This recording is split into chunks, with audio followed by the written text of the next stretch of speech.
aman ya mungkin Dok ya. Iya. Nah, sekarang kita bahas nih. Karena kan orang kalau udah lebaran, setelah lebaran itu kan semua menu makanan ada nih Dok. Oh, Itu iya. gimana tuh Dok? Secara apa ya, kita kan kadang suka nafsu nih pengen makan ini itu, tapi tiba-tiba aduh punya penyakit, timbul penyakit pasti kan. Kasus-kasus apa tuh biasanya yang pas lebaran? Mari sehat untuk kita. Oke, mari sehat show. Makanya jangan sakit. Nah, Iya, Ya sebetulnya. selain tadi itu tuh apa namanya penyesuaian itu. Ya, pertama sih yang jelas memang penyesuaian adaptasi lambung, otomatis problemnya pasti ya. lambung. Nah, bagaimana cara kita ngatasinya? Ngatasinya adalah dengan mulai makanan tidak secara berlebihan. Oh, Jadi kita mulai dulu dari makan, misalnya kita, sarapan biasanya kan kita sahur. Nah, ketika nanti lebaran, kita sudah tidak sahur. Kita geser lebih ke pagi. Pagi, Mungkin sebelum sholat, betul. Kita Aturannya makan kan dulu memang harus cemilan. makan. Nah, itu makanannya juga Oh, yang ringan-ringan oke. gitu, harus makan dulu gitu. Terus Penyesuaian. iya, kenapa? Karena ketika nanti terakhir kita buka puasa atau sudah makan malam, pada saat kita tertidur, kita kan sudah nggak ada ini lagi ya, aktivitas kayak gitu. Paling nanti sholat subuh pagi gitu. Mungkin kalau bagian takbiran mungkin sampai malam. Bisa Tapi kalau yang nggak takbiran itu misalnya dia di rumah saja, mungkin dia tidak aktivitas keluar, ya udah istirahat. Normalnya kan dia subuh biasanya bangun untuk Siap-siap, sahur ya. siap-siap. Tapi kan sekarang paling cuma bangun untuk sholat subuh kayak siap-siap, gitu. Nah, nanti habis itu sarapan mau sholat id kan.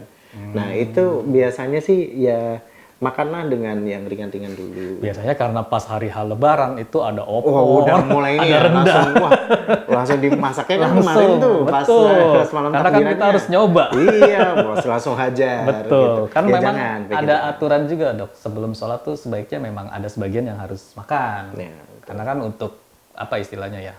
Ya mungkin penyesuaian juga, tapi kan nggak harus berlebih ya intinya ya. Iya, yang penting itu karena adaptasi yang barunya. Adaptasi, ya. Nah, itu kan sebetulnya formalitas seperti itu. Nah, nanti setelahnya habis itu makan. Setelah makan pun juga ya nggak boleh secara berlebihan, ya secukupnya aja. Nah itu kan kalau kita bicara makanan pagi. Nah sekarang kalau kita mengunjungi rumah tetangga, kerabat, itu kan juga banyak yang manis-manis tuh Dok. Biasanya tuh aneh-aneh tuh kue-kuenya. Itu gimana tuh dampaknya tuh? Kadang batuk pasti dong. Nah, Itu gimana? itu Atau dia nih. radang tuh istilahnya ya? Kalau orang mengira kan radang itu apa ya? Kayak orang mengira ya karena es, karena kamu makan yang manis-manis, gorengan, karena kamu makan apalah, coklat kayak panggangan, gitu. Nah, tahu nggak sih Mas, sebetulnya terminologi radang itu digunakan sebetulnya ngetrennya itu untuk common cold. Common cold itu adalah kondisi infeksi di saluran nafas. Oke. Nah, common cold itu biasanya kita nyebutnya radang. Tapi sebetulnya itu adalah proses peradangan, tapi yang terjadi di saluran nafas. Penyebabnya adalah umumnya, penyebab utamanya adalah virus. Kebanyakannya kan Ada virus berarti? Yes, itu punya virus harian. Nah, Oh virus gitu. harian. Jadi mirip sekali, makanya orang yang waktu itu masih ingat COVID ya.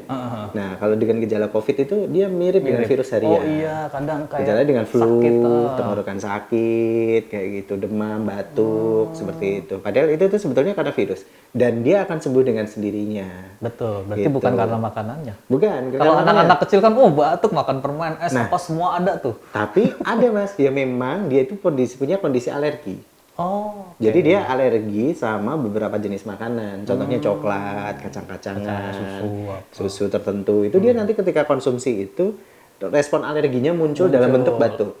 Gitu. Itu ada memang yang seperti itu. Walaupun kasusnya nggak terlalu ini ya, maksudnya nggak terlalu kelihatan ya.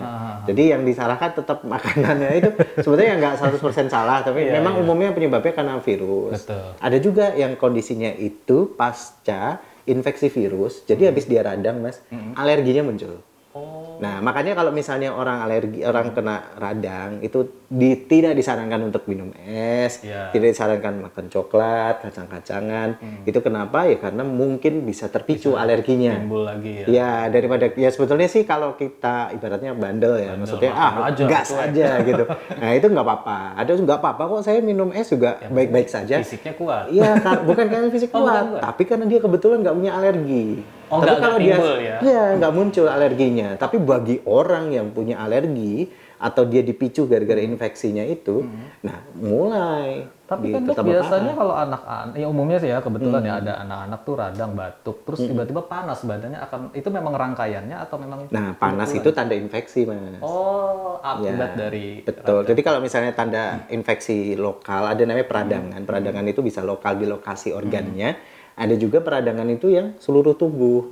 Karena kuman ataupun zatnya itu sudah menyebar ke seluruh tubuh, akibatnya tubuh kita melawan dengan memanggil sel darah putih banyak, salah satunya meningkatkan suhu tubuh.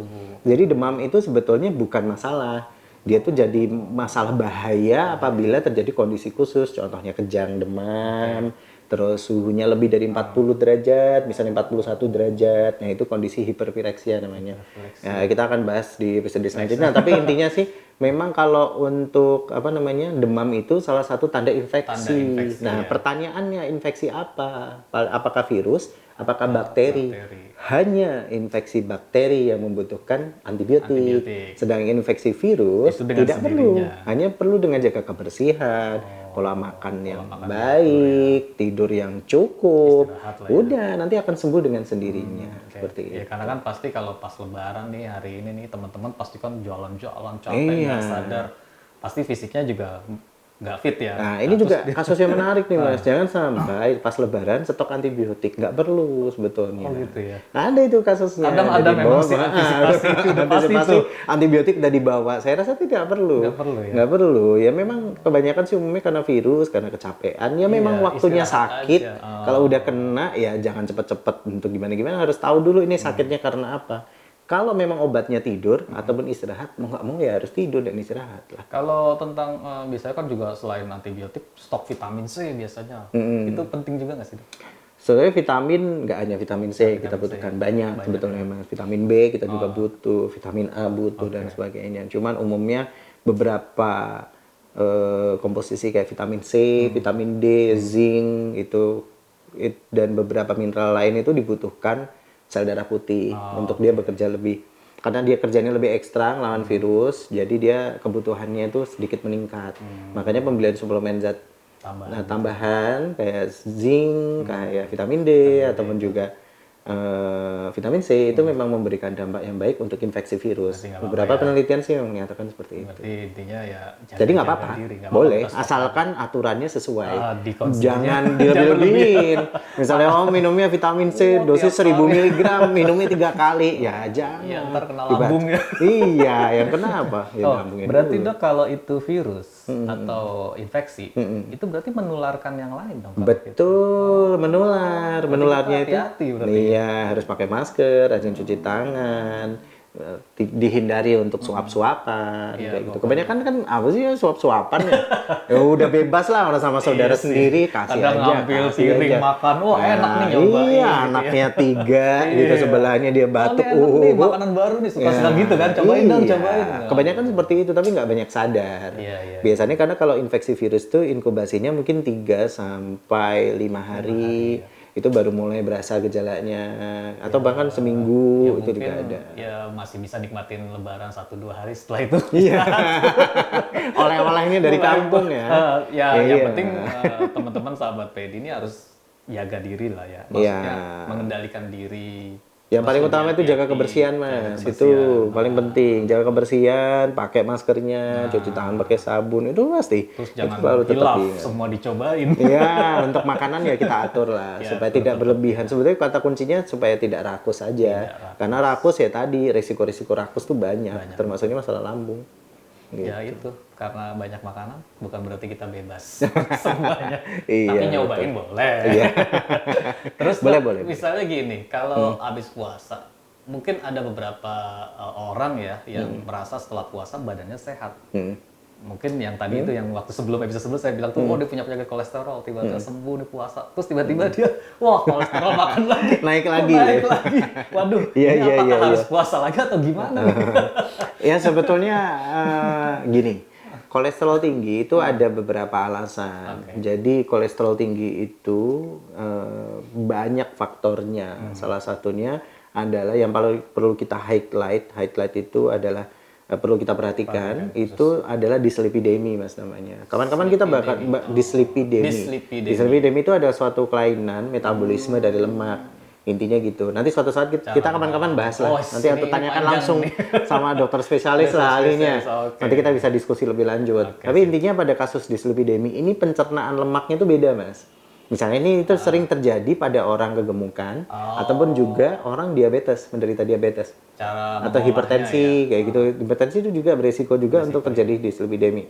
Nah, karena pengolahan lemaknya ini kelainan atau Kelainan. beda, Itu jadi dia bedanya kadarnya. dia lemah ngolahnya atau kecepatan ngolahnya atau gimana dia? Nah, Fungsinya, jadi macam-macam. intinya dia punya anomali. Jadi kita tuh Anomali, ya. kayak apa ya? Nggak Punya bisa kelainan ngolah. beda cara ngolah. Bukan beda cara ngolah ya, maaf ya.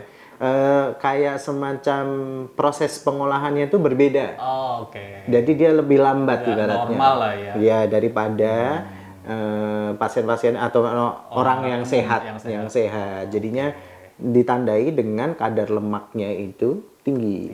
Baik dari lemak yang protein lemak yang jahat kalau kita nyebutnya LDL ya.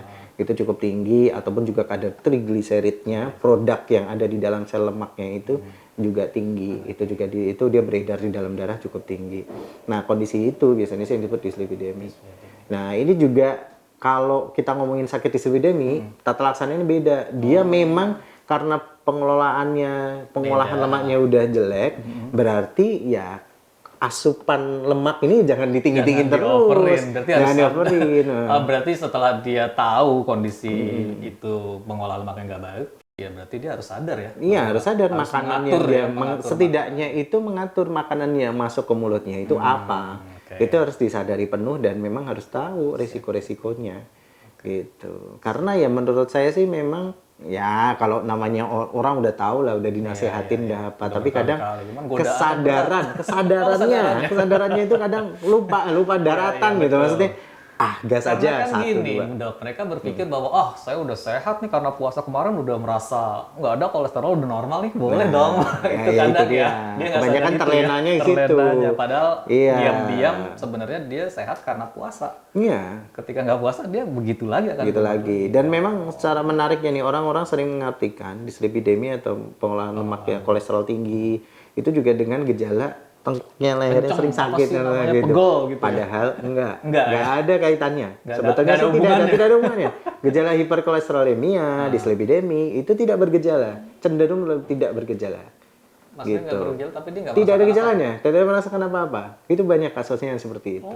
Memang tidak tanpa bergejala. disadari kolesterol tinggi. Iya, tanpa disadari kolesterolnya tinggi. Tapi itu kalau didiemin, Ya, dia berisiko lah Berisiko untuk yang lain-lain. ya namanya pembuluh darah banyak lemaknya, pasti akan dia akan mengeras terus nempel akhirnya menyebabkan sumbatan-sumbatan. oke, Gitu. bisa kemana-mana lah intinya. Iya. Apa segala macam. Nanti kita bahas lebih lanjut lah siap. segmennya. Nah, nanti kelamaan. Oke dok, berarti intinya buat teman-teman sekali lagi ya selamat Hari Raya Idul Fitri, Ya. mohon maaf lahir batin. Ingat tadi pesennya Dokter Nugroho bahwa kita harus sadar diri Iya, apa yang kita ketika makan. apa yang kita makan, terus juga jangan terlalu kelelahan ya dok ya, Betul, terutama yang jangan. mudik, baik yang mudik ke kampung halaman atau yang setelah Lebaran mau balik lagi ke Jakarta juga. Dan ingat karena nggak puasa juga tetap kita harus menahan nafsu. Nah, Menahan boleh saya simpulkan dikit Boleh, nih? Yang pertama masalah asuransi. itu Masalah yang harus asuransi harus benar-benar disiapkan karena kita nggak pernah tahu kita akan kenapa-kenapa di jalan. Yang kedua yang harus disiapkan adalah obatnya. Bagaimana cara obat itu harus kita P3K lah ibaratnya harus lengkap. Obat-obatan yang umum, gejala-gejala dengan gejala umum kayak pusing, diare, mual, kayak gitu sebaik obat lambung kalau ada riwayat lambung sebaiknya dibawa. Dan yang ketiga pastikan obat-obatan yang sering dikonsumsi itu harus dibawa juga. Itu yang paling penting itu. Dan yang terakhir untuk masalah yang keempat untuk air pastikan kecukupan cairan. Nah, itu dari dia yang dehidrasi ya. betul dari dehidrasi karena panasnya diterik Kita matahari. nggak tahu cuaca di jalan seperti apa. Betul. Itu harus diantisipasi dan harus disiapkan juga. Jangan langsung berangkat aja, tapi air putih juga harus disiapkan. Sama yang terakhir ngatur makan. Dalam artian jangan membuat kaget dari lambungnya. Pastikan jadwal makannya itu sesuai dengan ketika kita puasa ataupun agak bergeser sedikit, tapi dengan tidak jumlah porsi yang berlebihan. Gitu. Jadi biar nggak kaget lambung. Jadi kesimpulannya lagi masih penyesuaian Betul, lah. karena tahap penyesuaian ya itu makanannya itu. Jadi harus diatur. Pelan harus ya, betul. Udah, kalau dari saya mungkin cukup itu dulu. Saya rasa udah sama lah kesimpulannya, Dok. Oke, Ya, baik. Teman-teman sahabat Pedi, itu dia informasi tema hari ini yaitu tentang kesehatan ya, menjaga kesehatan seputar selama Lebaran baik saat mudik maupun arus balik. Ya, Kita ketemu mudah-mudahan. lagi di episode berikutnya, Dok. Yang Ya, pasti kita akan siap. ngobrol terus tentang kesehatan dan Ya, berusaha baik. mengedukasi. Mudah-mudahan bermanfaat selalu lah, Mas. Pasti buat Insyaallah. teman-teman supaya jangan sampai sakit. Ya, karena kita motonya mari sehat. Mari sehat. Thank you, Dok. Yuk. Ya, mari sehat. Mari sehat untuk kita. Mari sehat. Makanya jangan sakit. Terima kasih.